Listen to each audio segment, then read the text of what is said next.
Hello friends, तो आज का शब्द है वो है बर्पिंग। बर्पिंग को हिंदी में क्या कहते हैं, क्या मतलब है, जानेंगे।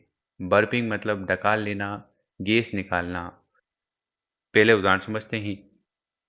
The baby started burping after feeding. दूध पिलाने के बाद बच्चा डकार लेने लगा। दूसरे उदाहरण समझते हैं। He accused himself after burping loudly. उसने जोर से डकार लेने के बाद खुद को माफ कर लिया। तो बर्पिंग मतलब गैस निकालना, डकार लेना। ऐसे ही और नए शब्द सीखने के लिए वीडियो को लाइक, चैनल को सब्सक्राइब कर लें।